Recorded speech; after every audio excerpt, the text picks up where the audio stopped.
시청자 여러분 안녕하십니까. 이제 9월 27일 벌써 자정을 넘겨가지고요 1시가 다 돼가고 있습니다. 전옥현 안보정론 심야 방송을 시작하겠습니다. 이번 시간에는요 조금 전에 우리 국민의힘 이 TV 토론회가 마무리됐습니다. 세 번째 TV 토론회인데요. 상당히 이 재미있는 부분도 있었고요. 시청자 여러분들께서 어떻게 느끼셨는지 모르겠지만은, 공부들은 좀 많이 한 것 같고, 또 이 말씀들도 상당히 좋습니다. 그런데 이 주제에 따라서 말이죠. 깊이의 차이가, 후보별로도 차이가 많이 나지만은 주제별로도 차이가 상당히 많이 나고, 또 이 자리에서도 아주 또 특이한 이슈를 집중적으로 제기해서 이 핀잔을 받는 이런 상황까지 연출이 됐어요. 그래서 사실 누가 제일 잘했다 이렇게 하기에는요 솔직히 좀 어려운 것 같고, 아무래도 이러한 대선 토론을 이미 지난번에 한번 했던 이 홍준표와 그리고 유승민 후보 두 명이 조금은 여유 있게 한 것이 아니겠느냐라는 생각이 들어요. 자, 그래서 오늘 이제 토론 내용을 쭉 한번 여러분께 말씀을 드리면요. 우선 이 화천 대유 문제에 관해서는 이 후보들 모두가 이건 특검을 가야 된다. 그래서 이견이 없다. 국정조사 특검. 이런 입장을 보여주고 있어요. 그리고 특히 이제 윤석열 총장 같은 경우에는 당장 대규모 특검을 꾸려 하고, 검찰이 신속히 특수본을 만들어서 증거 인멸을 방지하고 특검에 인수인계를 해야 된다.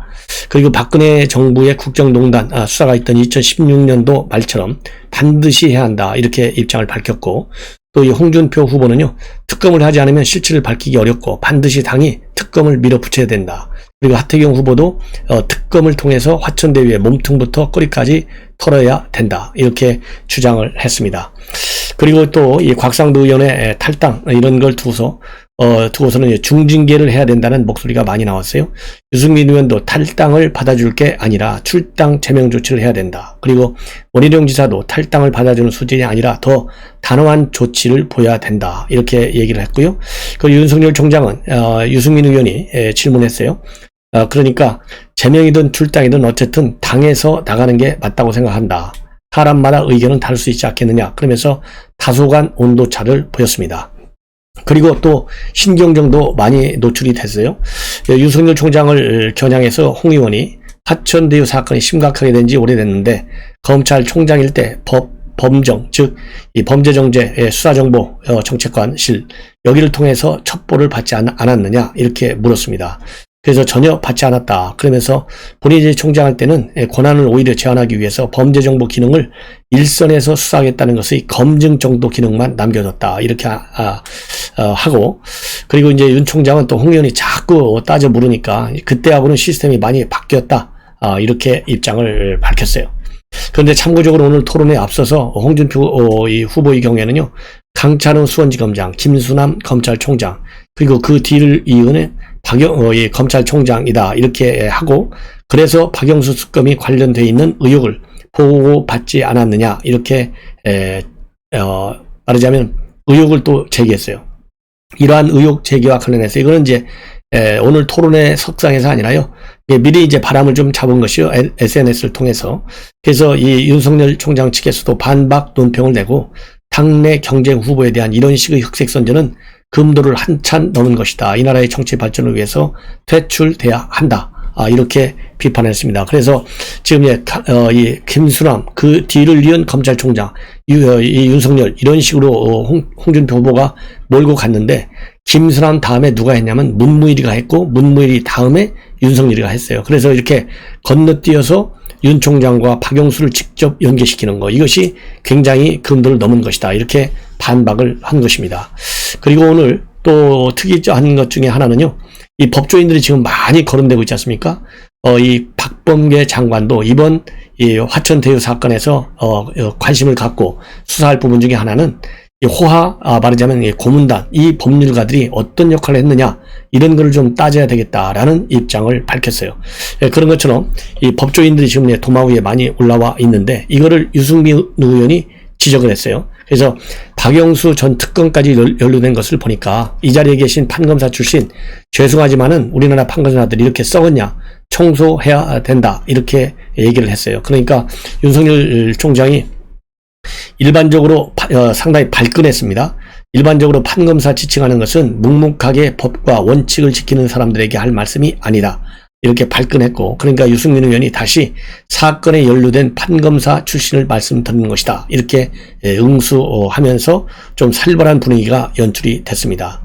그리고 주도권 토론할 때는요, 상당히 좀 충돌을 많이 했어요. 특히 이제 홍준표 후보는 안보 문제에 관해서 이 윤석열 총장을 상당히 집요하게 물고 늘어졌습니다. 대표적인 안보 이슈가 한 두 가지 정도로 압축할 수 있는데요. 하나는 작계 5015, 이 작전계 5015와 관련해서 대통령이 이것이 발동되면 맨 먼저 뭘 해야 되는 줄 아느냐 이렇게 물으니까 윤 총장이 연합작전을 해야 되니까 미국 대통령하고 먼저 통화해야겠다 이렇게 답변을 했어요. 그러니까 이 홍준표 후보가 작계 501이 되면 이미 미국 대통령과는 협의가 끝난 건데 무슨 소리 하느냐 그러면서 여기에 대해서 이제 홍준표 나름대로 가지고 있는 지식을 쫙 풀어놓은 거예요. 그래서 본인이 그러니까 이제 뭐라고 설명했냐면 작계 5015는 이미 미국 대통령하고 협의가 끝났는데 무슨 통화를 할 필요가 있느냐 그러면서요 작계 5027, 5029가 다 있는데 이거는 이미 다 폐기가 됐고 2016년도에 작공 5015가 생겼다. 이렇게 설명을 하고 있습니다. 그러면서 대통령이 작계 5015가 딱 발동이 되면 북한하고 전쟁을 정말 할 것이냐 말 것이냐 이거를 결정해야 된다. 이렇게 부연 설명을 했습니다. 참고적으로 말이죠. 작계 5015는 여러분들 아시는 분은 아시겠지만은 이 한미연합군의 전시 작전 계획 중에 하나예요.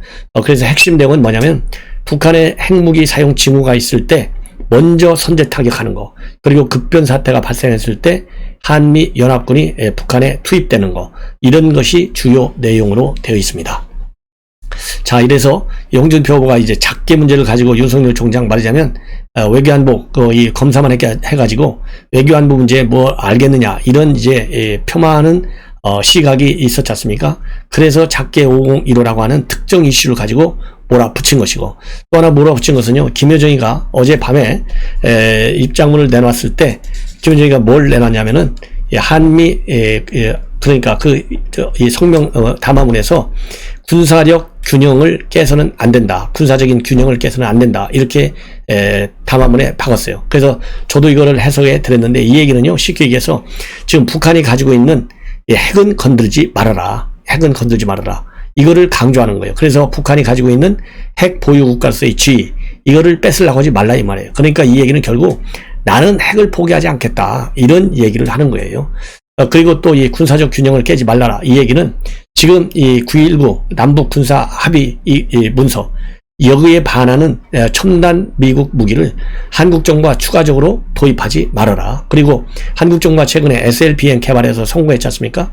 이런 말하자면 첨단 무기를 더 이상 개발하지 말아라. 이게 한미 남북한의 9.19 군사합의 위반되는 것이다. 이것을 얘기한 거예요. 그래서 이 군사력을 균형 깨지 말라는 얘기는 바로 한국의 첨단 무기, 한반도 전개 이런 걸 강력히 반대하고, 그리고 전개되어 있는 미군의 이 첨단 자산들, 전략 자산들 철거하라. 이 얘기이고, 다른 한편으로는 북한이 가지고 있는 핵 미사일 고도화된 무기들, 이거 시비 걸지 말아라.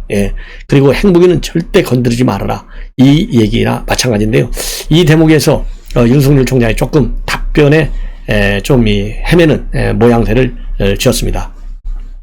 그리고 또 이제 탄핵 발언을 두고 유승민 후보와 홍준표 후보가 붙었어요. 이 홍 의원이 유승민 의원이 이 박근혜 전 대통령에게 허접하고 단순한 여자였다. 그리고 탄핵 당해도 싸다고 했지 않았느냐. 이렇게 반박을 했어요. 그러니까 허접하고 단순하다는 말은 최순실을 보고 한 말이다. 그러니까 유승민이가 그런 건 거짓말이다. 그러면서 고성이 오고 갔습니다. 자, 그리고요. 또 이제 윤석열 총장의 경우에는 홍 의원하고 유승민 의원한테 공약 말 바꾸기를 지적했어요. 그리고 이제 특히 홍 후보한테는 지난 대선 때 최저임금 1만 원을 공약하고 모병대에 대한 입장을 바꾼 점을 지적했었고, 유승민 후보한테는요, 최저임금 1만 원 공약과 출자 총액 제한 제도에 대한 입장이 바꿨다. 이게 도대체 철학을 바꾼 것이냐, 아니면 철학이 바뀐 것이냐, 아니면 정치적 유불리 때문에 바뀐 것이냐, 이걸 따졌어요. 그러니까 유승민 의원은 재벌 소유 구조를 평생 봐왔는데 옛날에는 출총제 강화가 맞지만 지금은 시대가 바뀌었기 때문에 출총제 완화를 해야 된다. 이렇게 설명을 했습니다. 자, 그리고요. 또 이제 여러분들 뭐 하나 또 말씀을 드리면 유승민 의원이 박근혜 사면과 관련해서 윤 총장을 몰아붙였어요. 사면 어떻게 생각하느냐. 그러니까 윤 총장이 국민들은 어떻게 생각할지 모르겠지만은 개인적으로는 이 정도 고생하셨으면 댁에 돌아가셔야 되지 않나 이렇게 생각한다. 그래서 사면이 필요하다 이런 입장을 냈어요. 그러니까 유승민 후보가 45년 구형을 했는데 지금 와서 사면해야 된다는 거 이거는 모순된 것이 아니냐 이렇게 지적을 했고요. 윤 총장은 여기에 대해서 이 45년 구형은 재판에서 하는 것이고 사면은 정치적으로 하는 것이다 이렇게 맞받아 쳤습니다. 예. 자, 그래서요.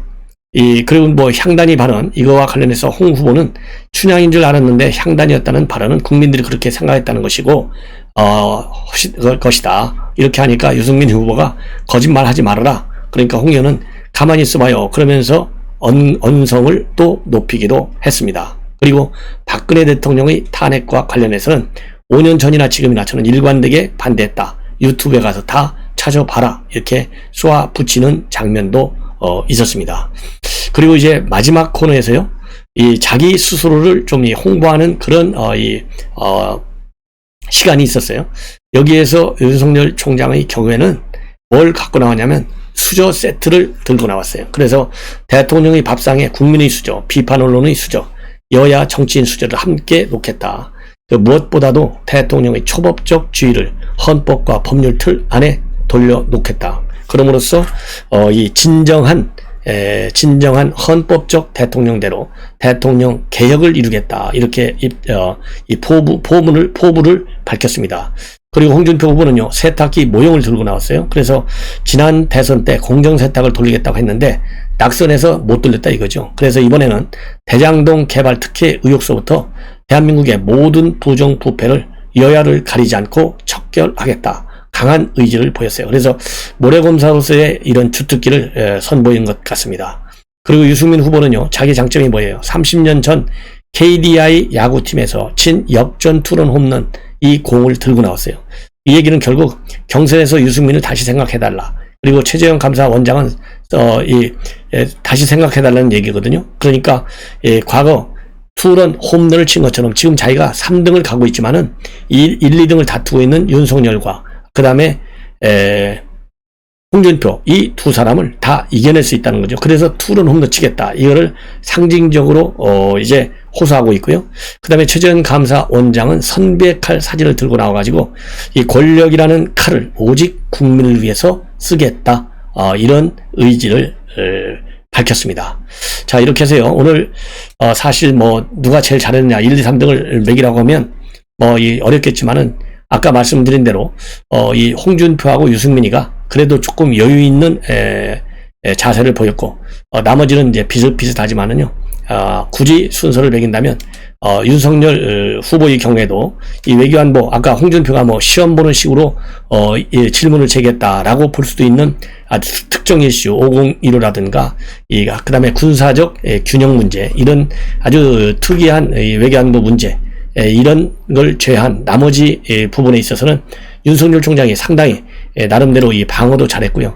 그리고 이 질문도 제대로 딱 짚어서 한번 후보들을 몰아세우려고 하는 그런 의도를 나타냈다. 이렇게 보여집니다. 자, 그래서요. 전반적으로 오늘 토론의 결과를 보면 역시 여론 지지율 순서대로 잘한 것이 아니겠느냐. 그래서 오늘 토론도 2강, 여론조사는 2강 1충인데요. 한 3강 체제가 되지 않았을까 하는 생각이 듭니다.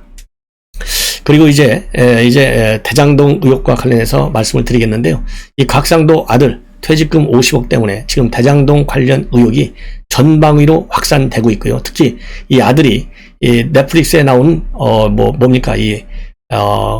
이 오징어 거기에서 하나의 오징어 게임 속에 있는 말일 뿐이다. 이렇게 했어요. 그래서 이것이 오히려 많은 지금 파문을 야기하고 있다. 그래서요, 여권에서는요, 이 벌떼같이 달려들어가지고 지금 곽상도 의원을 공격하고 있습니다. 이럴 때 공격할 때 맨 먼저 나오는 사람이 누구예요? 정청래잖아요. 그래서 정청래가 뭐라고 했냐면, 매를 버네. 열심히 일하면 50억 버냐? 30대 초반에 6년이라고 퇴직금 50억을 번 조선시대 세자도 감히 이루지 못할 업적을 쌓았다. 그러면서 문재인 아들 문준용을 그렇게 물고 늘어지더니 자기 아들 퇴직금 50억은 몸 상해가면서 정당하게 번 껌값이냐 라면서 화천대유는 누구 겁니까? 곽상도에게 물어보셔라. 이렇게 지금 입장을 밝혀 비판문을 내놨습니다. 그리고 오늘 비판문 내놓은 사람이 여권에서 한두 명이 아니기 때문에 제가 일일이 소개시켜드리지 않아도 알 것이고요. 대표적으로 이낙연 대표, 곽상도 의원의 심각한 내로남불이다. 그러면서 똑같이 문준용 공격한 거를 또 꺼내 들고 있어요. 자, 그리고 이제 여기에 관해서요.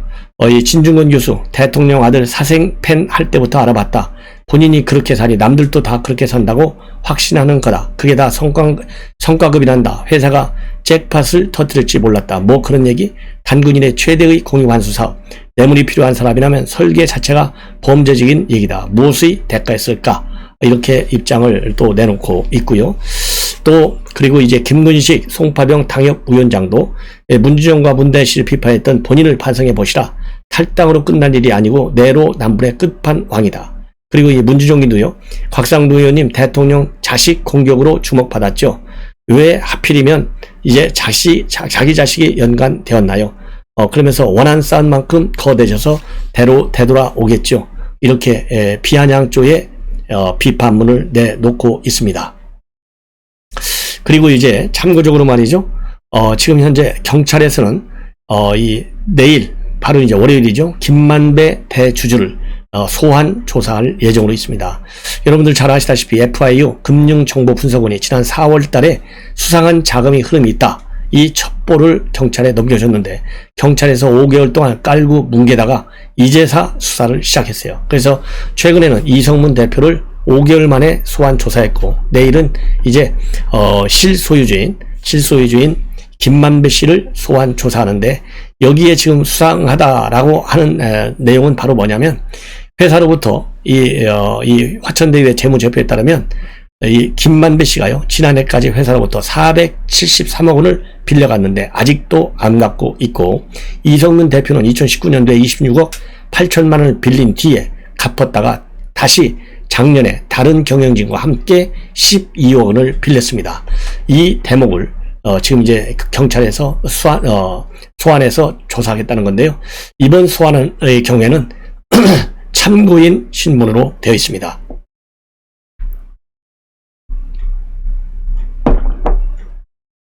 참고인 신문. 그리고 이재명 지사도 말이죠. 내일 중앙지검에 이 곽상도 의원을 공직선거법과 법, 그 다음에 정보통신망 이용 촉진 및 정보보호에 관한 법률 위반 혐의로 고발할 예정이다. 이렇게 오늘 발표했습니다. 뭘 이유로 해서 고발하냐면요. 이 곽상도 의원이 지난 17일 페이북에 뭐라고 입장문을 올렸냐면 이재명 지사야말로 대장동 개발 사업의 명실상부한 주인이다. 이렇게 입장을 발표했는데 이것이 허위 사실에 해당된다는 것이죠. 그래서 이거를 이제 고발 사유로 적시하고 있고 또 곽상도 의원 아들이 50억 원의 퇴직금을 받았는데 이 실제 성격에 관해서도 수사해 줄 것을 요청할 예정이다. 그리고 또 이 캠프 대장동 TF 단장이 김병욱 의원인데요. 국회에서 기자회견을 긴급히 열어서 수사기관은 지금 즉시 제3자 뇌물죄 아닌지 수사해야 한다. 이런 입장을 또 밝히고 있습니다. 예. 자, 그런데 아주 굉장히 중요한 단서가 또 하나 나왔어요. 이거는 TV조선에서 단독 보도를 한 내용인데요. 대장동 사업을 하기 전부터 LA가 만든 규정에는 폭리 제한 규정이 있었다. 이렇게 지금 TV조선에서 보도하고 있어요. 왜냐면은 이 공동개발 택지, 그러니까 LH공사가 대장동 개발 사업보다도 7개월이나 먼저 앞서서 공공과 민간의 공동 택지 개발 협약서가 있었어요. 이거를 보면 민간이 가져갈 이윤을 6%로 제한하는 규정이 그때 이미 만들어 놨었어요. 그래서 지자체 도시개발공사의 이런 맏형격인 LH가 대장동 사업 이전부터 민간의 폭리를 막을 조항을 만들어 줬는데도 불구하고 이러한 민간 폭리 제한 규정을 전혀 두지 않았어요. 오히려 성남도시개발공사의 수익을 먼저 줘가지고 일정 수도로 상한을 설정해놨어요. 반대로 수익을 상한 설정을 한 거예요. 그래서 이 부분, 이런 규정 때문에 배임 혐의도 있을 수 있다. 이렇게 지금 건설업계에서는 보고 있습니다. 참고적으로 이재명 지사는요, 2012년도에 성남시장 재직 시절에 성남시 의회에다가 대장동 도시개발 순이익의 3,137억 정도 예산된다. 그러면서요, 투자 대비 수익률이 29.2%라고 보고한 바 있어요. 그러니까 이렇게 어마어마한 것이잖아요. 그러면 이미 LH에서 이렇게 폭리 제한 규정까지 줬으면 6%가 넘지 않도록, 그러면 이 규정을 준용해야 되는 것이 맞지 않습니까? 그럼에도 불구하고 전혀 이 제한 장치를 하지 않은 거, 이것 때문에 배임 혐의가 가능하다. 지금 이런 의견들이 나오고 있습니다. 자, 이제 마지막으로 한 꼭지만 받치면요, 오늘 이재명 지사가 SBS의 예능 프로그램 집사부 일체에 출연해가지고 본인은 부모님으로부터 좋은 재산을 하나 받았다는 거죠. 그게 뭐냐, 피부가 아주 좋다는 거예요. 그래서 결국 어떻게 됐느냐, 점이 없다. 이 얘기는 김무선 씨가 이재명 지사 몸에 그 특정 부위에 점이 있다, 이렇게 해서 자기와의 스캔들을 갖다가 실질적으로 증명할 수 있는 것을 점으로 제시한 바 있어요. 근데 이걸 가지고 이재명 지사가 아주대학병원에 가가지고 점이 없다, 의사한테 확인받았다, 이렇게 역으로 치고 들어간 상황이지 않습니까? 그러다 보니까 오늘 또 나는 점이 없다, 이렇게 밝혔어요. 그런데 이제 개그맨 양세형 씨가 지금 점이 여러 군데 있는데 무슨 소리냐? 그러니까 이재명 지사가 이 양반이 지금 이러면서 약간의 역정을 냈다, 이렇게 지금 알려져 있거든요. 그러다 보니까 김무선 씨가 이 방송을 보고 페북에 무슨 입장을 올렸느냐, 집사부 일체에 출연한 이재명이가 자기 몸에 점이 없다고 한단다, 도둑이 제발 저린다고 하죠. 이렇게 비판하고 있어요. 그러면서 이 남자 검사 앞에서 남자 주요 부위에 있는 점 위치를 그림으로 그려 제출한 이 배우는 전 지구상의 김무선일 뿐일 것이다. 그러면서요, 앞으로 방송 관계자들은 점이 있냐 없냐 이것만 묻지 말아라. 점이 어디 있냐고 구체적으로 물어라. 왜냐하면 그 점이 눈에 잘 안 보이는 데 있기 때문이다. 이렇게까지 구체적으로 이 반박을 하고 있습니다. 예. 자, 그러면서요, 이재명 지사가 몸에 점이 없는 것은 부모님에게 물려받은 훌륭한 재산이다. 오늘 이렇게 방송에서 얘기를 했거든요. 그러니까 이것도 김무선 씨가 또 치고받고 나섰어요. 이런 거짓말을 하면 부모님한테 안 미안할까? 하긴 형이나 형수한테도 그 대접하는 가족관계인데 별로 안 미안하겠네. 이렇게 말하자면 비아냥을 하고 있습니다. 자, 이렇게 해서요, 여러분들 이 판단해 보십시오. 이 정도 얘기하면 이 스캔들 김무선 씨가 얘기하는 게 맞는 거 아니겠어요? 뭐 더 이상 지저분한 얘기 그만하겠습니다. 자, 시청자 여러분, 오늘 심야 방송을 이걸로 마치고 내일 아침에 인사를 또 드리도록 하겠습니다. 대단히 고맙습니다. 편안히 주무십시오.